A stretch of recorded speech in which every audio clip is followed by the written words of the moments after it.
Hello friends, मैं अमित चौधरी स्वागत करता हूं साइंस क्लासेस सादाबाद में। और आज की जो क्लास है इसमें हम पढ़ेंगे पर्यावरण के बारे में। और जैसा कि आपको दिखाई दे रहा है वीडियो में कि पर्यावरण से संबंधित महत्वपूर्ण बिंदु यहाँ पर लिए गए हैं, जो कि प्रीवियस जो परीक्षाएं हैं उनमें भी कई बार आ चुके हैं और आगामी जो परीक्षाएं आने वाली हैं उनमें भी इन क्वेश्चनों के पूछे जाने की प्रबल संभावना है। तो शुरुआत करते हैं आज की वीडियो की। देखते हैं point number first, red data book का प्रकाशन IUCN करता है। यहां पर IUCN है, ये आपको याद रखना है कि रेड डेटा बुक का प्रकाशन कौन करता है। तो IUCN, जिसका फुल फॉर्म, ठीक है, तो फुल फॉर्म भी आप यहां पर देखते चलिए। इसकी जो फुल फॉर्म है वो है international union for conservation of nature. ठीक है, तो ये आपको देखना पड़ेगा, ये एक संस्था है IUCN और इसको ये जो प्रकाशित करता है वो है रेड डेटा बुक। ठीक है, यहाँ पर आपको एक बात और जाननी पड़ेगी कि रेड डेटा बुक का संबंध किससे है। तो रेड डेटा बुक का संबंध है जो विलुप्त प्राय जीव जंतु हैं उनसे। ठीक है, जो विलुप्ति की कगार पर जीव जंतु हैं उन सभी जीव जंतुओं को रेड डेटा बुक में सम्मिलित किया जाता है या उनको दर्ज किया जाता है। नेक्स्ट पॉइंट की ओर बढ़ते हैं। रामसर सम्मेलन आर्द्र भूमियों के संरक्षण से संबंधित है। रामसर सम्मेलन बहुत ही ज्यादा महत्वपूर्ण बिंदु है। रामसर सम्मेलन का संबंध किससे है? आर्द्र भूमियों से संबंधित है और उनको बचाने से संबंधित है।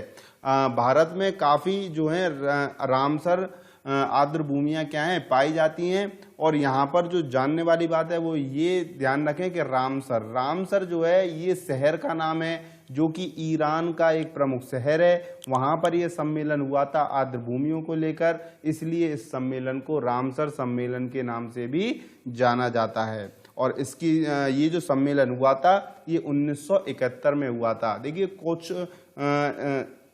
देखिए कुछ बहुत से ऐसी यहाँ पर सूचनाएं होंगी जिनको मैं इससे अलग बताता चलूंगा। तो उसके लिए या तो आप कॉपी पेन साथ में रखिए जिसको आप लिख सकते हैं, या फिर वीडियो को डाउनलोड भी कर सकते हैं, या उसको दोबारा भी देख सकते हैं, जिससे कि आपको वह सभी बिंदु क्या होंगे, आसानी से याद हो जाएंगे।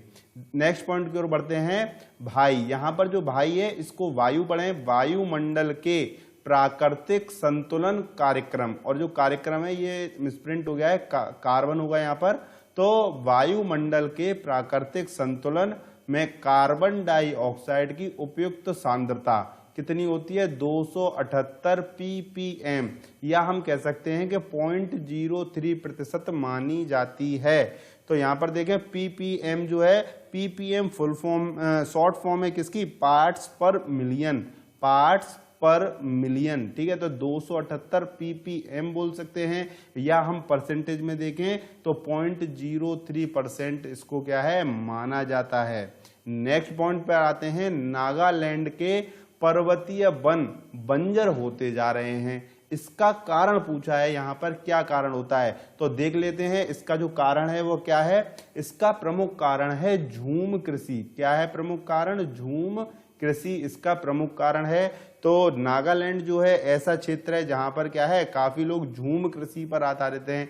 और आपको झूम कृषि जानना होगा कि झूम कृषि क्या होती है। झूम कृषि जो होती है इसमें जंगलों को काटकर जो भूमि साफ की जाती है उस पर आग लगा दिया जाती है, और आग लगाकर उसको कृषि योग्य बनाया जाता है। और ये एक पुराना मेथड है कृषि करने का। ठीक है, तो जंगलों के कम होने से पर्वतीय वन क्या होते जा रहे हैं? बंजर होते जा रहे हैं। और ये जो भूमि होती है 2 से 3 साल के लिए क्या रहती है? उर्वरक रहती है। उसके बाद इसकी उर्वरक क्षमता घटती जाती है। आगे बढ़ते हैं अपने नेक्स्ट बिंदु की ओर। पिन वैली राष्ट्रीय उद्यान। तो पिन वैली राष्ट्रीय उद्यान स्थित है कहां पर? हिमाचल प्रदेश। तो पिन वैली राष्ट्रीय उद्यान कहां पर स्थित है? हिमाचल प्रदेश में स्थित है। आपको याद रखना है हिमाचल प्रदेश। यहाँ पर उनके जिले भी दे रखे हैं। लाहौल एवं स्पीति जिले में क्या है, यह स्थित है। पर आप यहाँ पर केवल याद रखें कि पिन वैली राष्ट्रीय उद्यान कहाँ पर स्थित है? हिमाचल प्रदेश के लाहौल स्पीति जिले में स्थित है। नेक्स्ट पॉइंट देख लेते हैं। इंडोर वायु प्रदूषण का सर्वाधिक महत्वपूर्ण प्रदूषक है। तो सबसे ज्यादा जो महत्वपूर्ण प्रदूषक है वो क्या है? Radon gas. तो रेडॉन गैस जो है ये इंडोर वायु प्रदूषण का सबसे ज्यादा महत्वपूर्ण प्रदूषक गैस है, ये आपको यहां पर याद रखना है। नेक्स्ट पॉइंट पर देख लेते हैं, अंतरराष्ट्रीय अम्ल वर्षा सूचना केंद्र कहां पर स्थित है? मैनचेस्टर में स्थित है, या मैनचेस्टर में इसकी स्थापना की गई।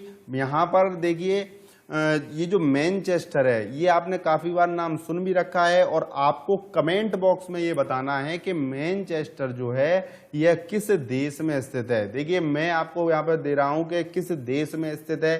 भारत भी हो सकता है, या अन्य कोई यूरोपीय या अन्य कोई अमेरिकी देश, कुछ भी हो सकता है। आप मुझे कमेंट करके बताएंगे कि मैनचेस्टर किस देश में स्थित है। और एक विशेष ध्यान रखें, किस उद्योग, मैनचेस्टर जो है एक प्रमुख उद्योग के लिए भी जाना जाता है, तो उस उद्योग को लिखना ना भूलें। अगर आपका जो कमेंट होगा अगर वो गलत होगा तो मैं आपको वहीं पर रिप्लाई करके बताऊंगा कि सही आंसर क्या है। तो दोस्तों अपने जो कमेंट बॉक्स है उसमें जरूर इसको मेंशन करें कि मैनचेस्टर कहां पर स्थित है। अगले पॉइंट की तरफ बढ़ते हैं। पेरिस नियम पुस्तिका, पेरिस नियम पुस्तिका का संबंध है। पेरिस नियम पुस्तिका का संबंध किससे है? जलवायु परिवर्तन से।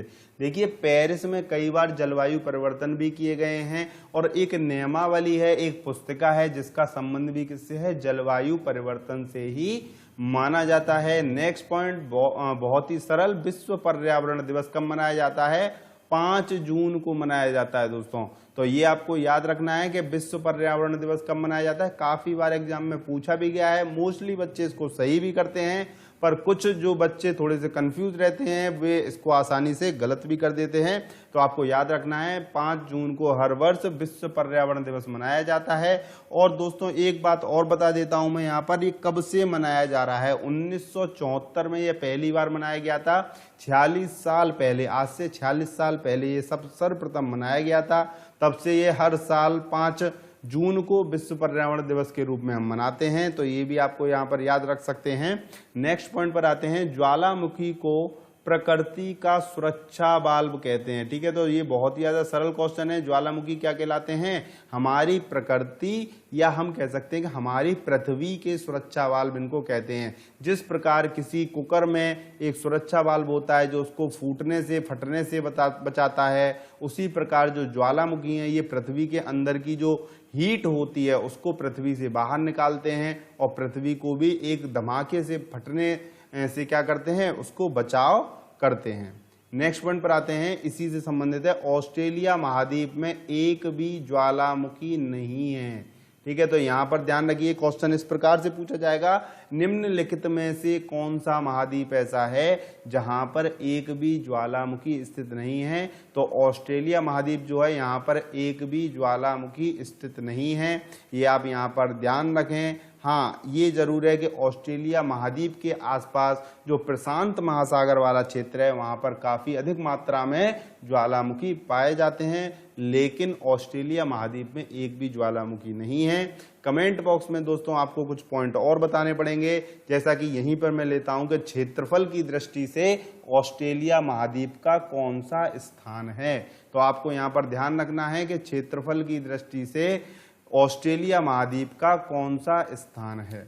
नेक्स्ट पॉइंट पर आते हैं, पृथ्वी के केंद्र से प्राथमिक भूकंप तरंगें गुजर सकती हैं।